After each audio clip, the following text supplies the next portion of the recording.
Sean McNamara, welcome to the Engaged Parish Podcast. Thank you so much for Engaged joining Parish it. Podcast. I am so honored to be here. Thank you. And how has CMC been? Oh, it's been fantastic. I mean, I just kind of got here, to be honest with you. I drove in from Los Angeles this morning. So of what I've seen so far, it's been incredible. Excellent.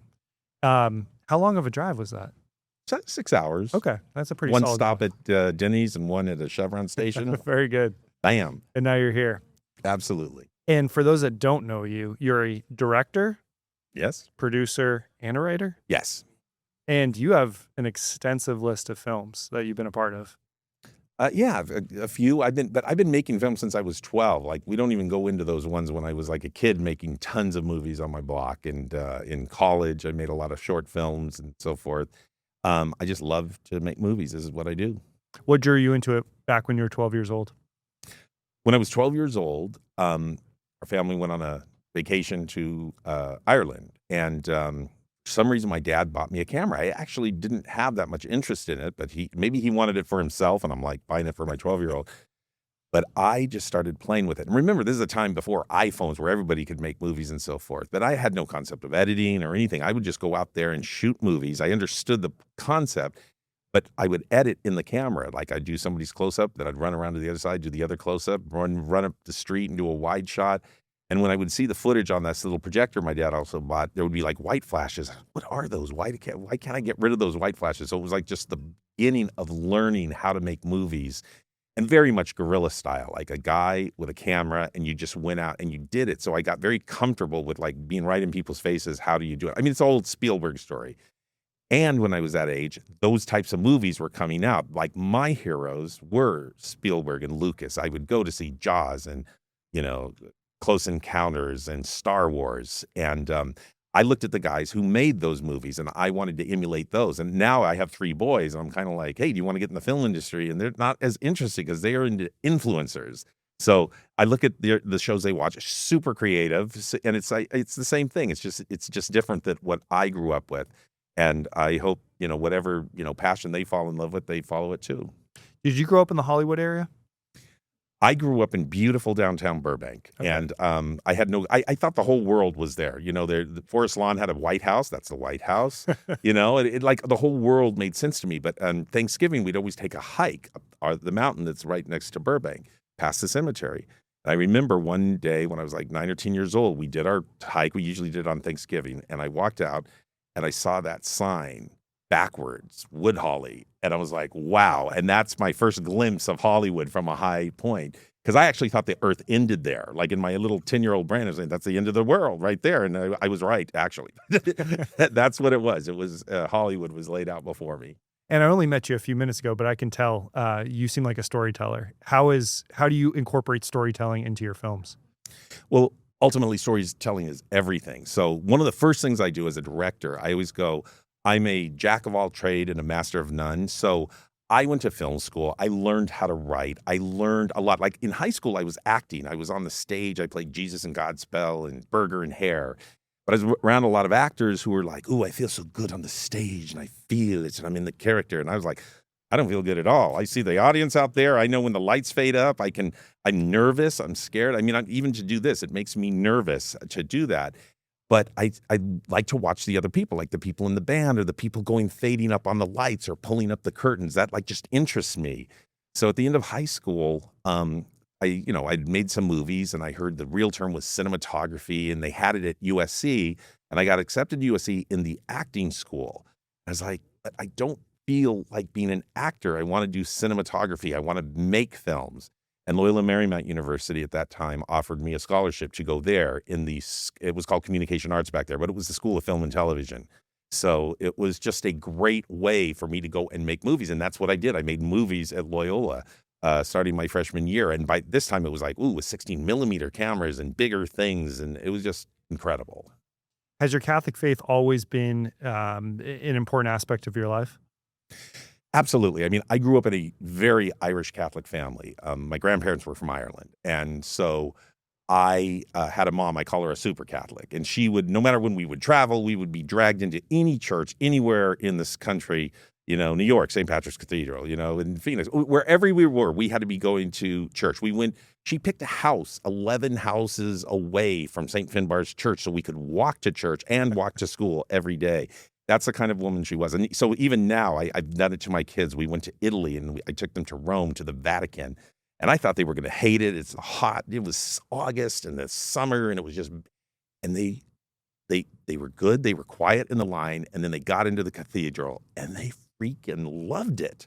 And I was like, Mom, this one's for you, because you dragged me all over the churches of America. I'm dragging my kids all through the churches of Europe. And they, for some reason, loved it. So a little bit of her has definitely made their way into their family. So my Catholic faith, I grew up as an altar boy. I, went to church, and, it's always been with me. And, when I started doing faith-based films, what's very interesting about faith-based films, a lot of them are Christian, but not Catholic. And there's been research saying Catholics don't go to the theater as much. So I'm like on this crusade going, we got to raise money and do Catholic films, because a lot of times I bring these great Catholic stories and they won't make them because they say the Catholics don't go to see the films as much. They will go afterwards. They will see it when it's on, Netflix or Amazon, but they don't actually go to the theater. So we got to change that. Yeah. And you just released Reagan, and Alexis was telling me earlier, a mutual friend of ours, that Reagan, you had said Reagan is the most Catholic film that you've created. By far. I mean, to give you an example, when I made Soul Surfer, and I learned, we made it through Sony Affirm, and Rich Peluso is the head of the company there, and he taught me about God handles. Anytime Jesus is mentioned, or God, or whatever, and in the script there was 24 God handles, like she held a Bible, or she prayed around the dinner table.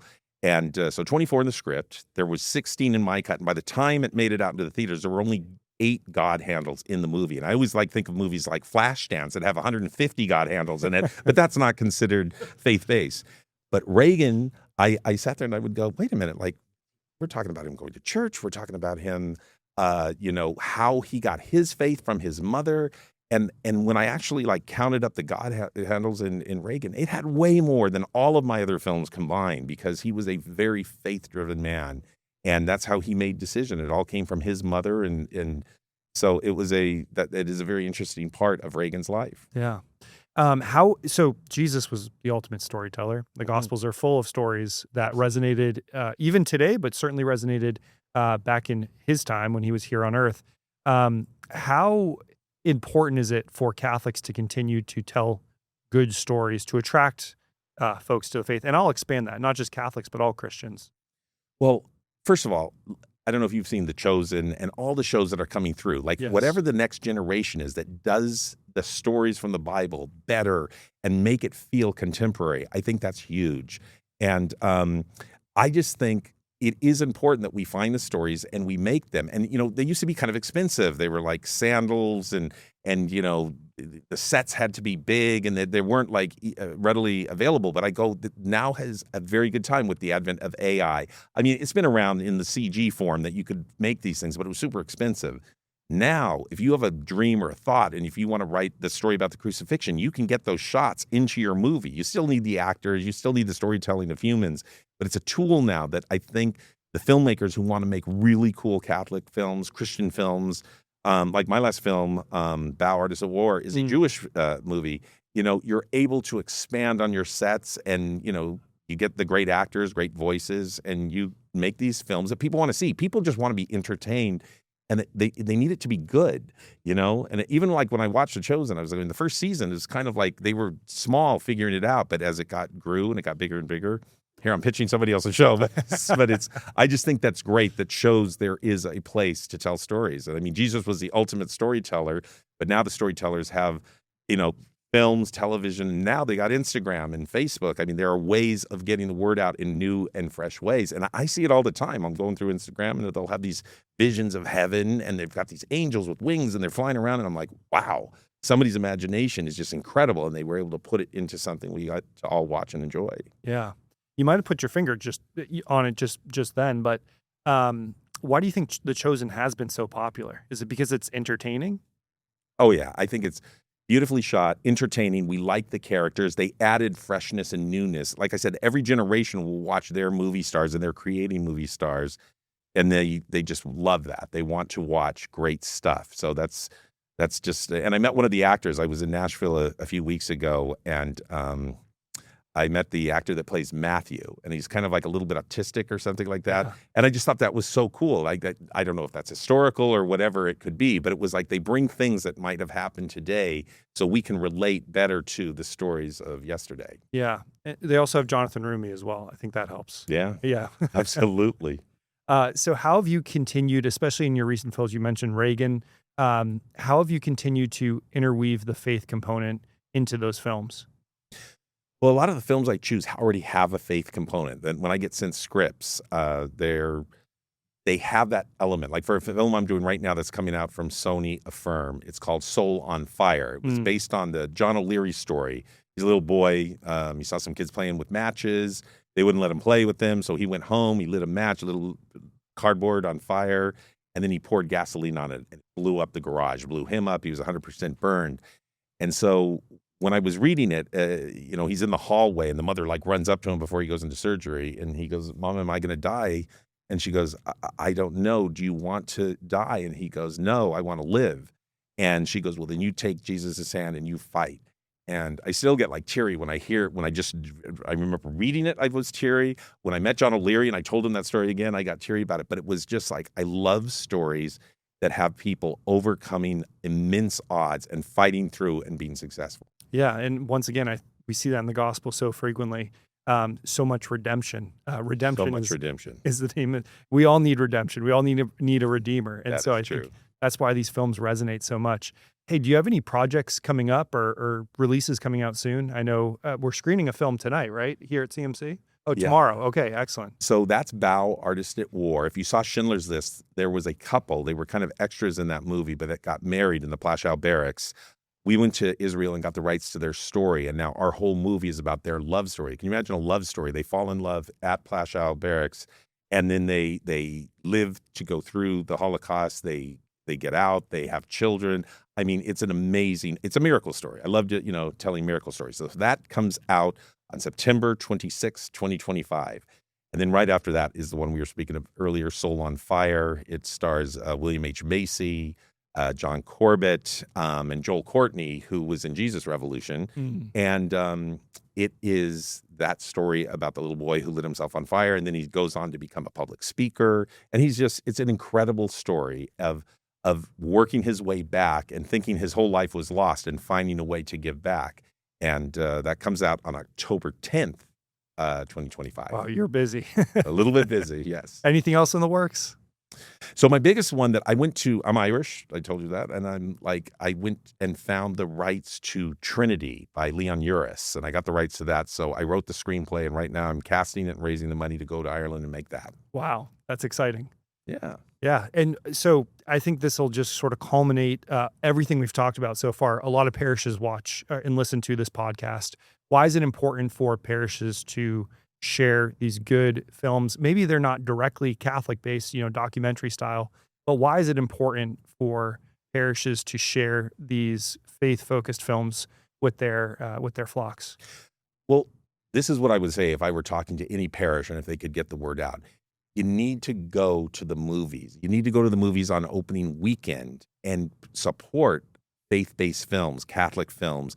You need to go out there because when they make a decent amount of money, people start to notice. When they made Fireproof, I think they made it for like $500,000 and it made $33 million at the box office. Wow. That was the inception that started people going, hey, there's this faith-based audience that really wants to see good material. Because of that, the films got better. They brought in better writers and actors and directors. And now, like Miracles from Heaven, Heaven is for Real, Breakthrough, big movies come out with, there's always Mel Gibson, The Passion of the Christ. Like, if you go, they will make more movies that talk about our story. And it's good entertainment and it's solid.